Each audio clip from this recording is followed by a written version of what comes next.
Hey guys, it's been a little while since I've uploaded my last video. I just took a little break over the holiday period, but I should be back to uploading pretty regularly now.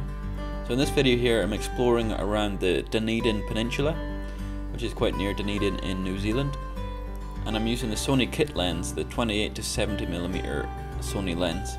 And this is sort of a more touristy sort of view of how to take photos. Usually to get a nice dramatic landscape shot in photography, usually getting up at sunrise or going out to shoot at sunset. I just thought I'd show how I approach taking shots in the middle of the day where the light is quite high, so you don't get so much dramatic lighting. So you have to use the composition a bit more to try and get slightly more interesting shots, just because the lighting is a bit more boring. So in this shot here I'm just trying to get a nice vista shot over the fields here, and you can see a nice little beach right at the bottom of the valley. This next shot here is at Sandfly Bay. It's called that because there's usually quite a lot of sandflies that will bite you, but luckily today there wasn't too many, so it was pretty good going for just getting on with the photography. So this is a sort of a prime example of a view being good in person but difficult to take a good shot in the middle of the day. So if you're exploring a new area, usually you find a spot and you go, wow, that's a really great view. You go take your shot and the shot doesn't look that dramatic, but it did in person. So that's the type of shot where you would have to come back at sunset or get up at sunrise to get a sort of dramatic shot of it. The shot still does look interesting, but it doesn't look as dramatic as it did in person. For this next shot, I'm down on the beach at Sandfly Bay, and this is just the path that leads down to the beach, and I thought this would make a great shot here. This is where you have to use the composition to your advantage. You can't rely on great lighting.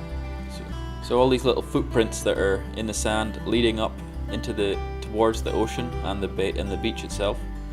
So I wanted to get a nice shot where it leads your eye, all these little footprints lead your eye towards the ocean, and there's also a few rocks in the distance that are in the ocean that sort of lead your eye up towards the horizon as well. And the way the grass on the beach is sort of arcing its way around, that helps sort of frame that part of the scene as well. So these are things I try and think about with the composition. So it's typically similar to how I think when I'm at a sunset or sunrise shot, but you do have to slightly work with them slightly harder in the middle of the day because the lighting is quite flat. And for this shot I wanted to get like a nice wide shot of the sand in the foreground, so you can see all these footprints. It really guides the eye. So compositionally I wanted the sand to take about half of the shot, so it's a really big feature of the shot. So typically when you're taking shots you wouldn't think, oh, I need to take a picture of all the sand, but it does help with the composition in the eye in a pleasant way that makes the shot interesting.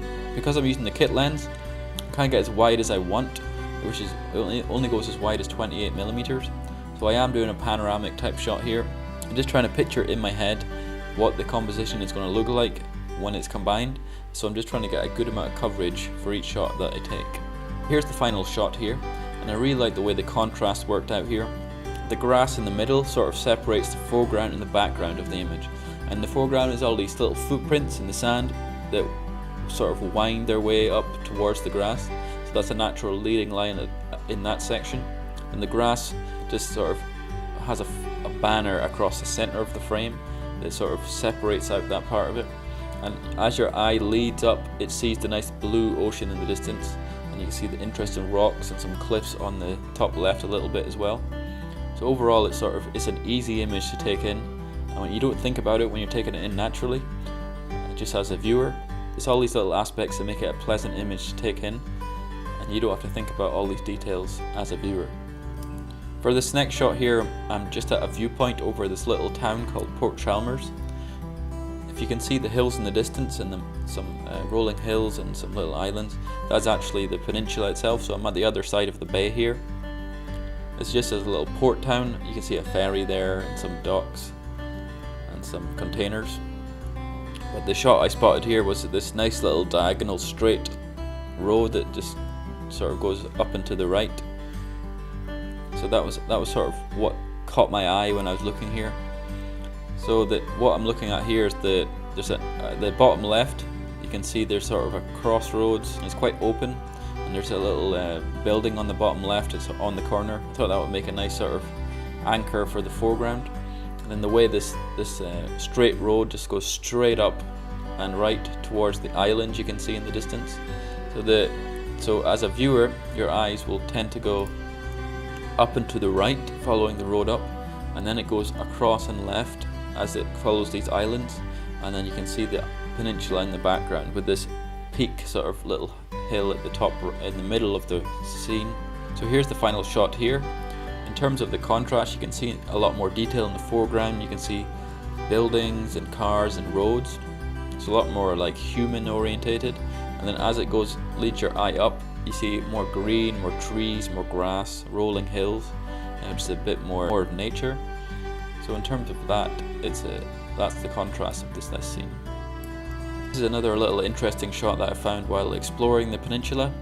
I'm just walking along a little walking track here. I'm quite high up in terms of elevation, and because the peninsula is relatively small, if you're high up on the peninsula, you're bound to get some good views of the bay and some natural leading lines, because you're also near the edge of the water, and just the way the peninsula land is, it's usually got some interesting lines along the ocean there. I'm going to show here that there's no clouds actually where I'm standing, or very few clouds, and in the background it's a lot more clouds and it's a lot more overcast. So if you look down on the ground here, you can see the foreground is a lot more direct sunlight, and in the distance it's much more overcast. So we can use that to our advantage, because it adds a separation in terms of the lighting conditions between the foreground and the background. And the leading line of the walking path just opens up to the bay, and just the contrast of the light really adds a bit more of a pop to the scene. So in the final shot here, you can really see the difference in the foreground lighting and the background lighting. So in terms of making it interesting, because the sun's quite high in the sky, it's a bit more of a boring type light, but just by utilizing how the light is interacting and with the clouds, we can make the image pop more.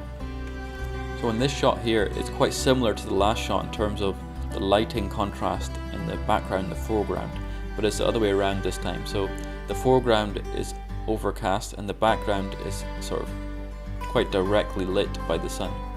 So either way is good. It works in our favor because it just adds more of a separation from the foreground and the background and makes the photo pop a bit more, because there's a more dramatic change within the scene. So I'm just trying to get a nice good shot of these sheep here in the foreground. It's more rural subjects in the foreground, with some trees, some sheep and some fields. And in the distance you can see Dunedin, which sort of wraps around the bay there, and that's much more vivid light, harsh light on the city itself. So it's a nice contrast between subjects and contrast between light, and that's what we're trying to do here. We're trying to use the scene to our advantage. Because the lighting is slightly boring, we have to work with what we have.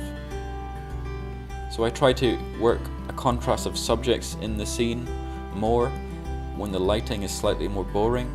You have to sort of work your way through the scene a bit more than you would if we had more dramatic light. So I hope you liked this week's video, guys. I tried something a little bit different and I hope you found something interesting in it. And I appreciate it if you'd like the video and subscribe to the channel if you're not already. Thanks.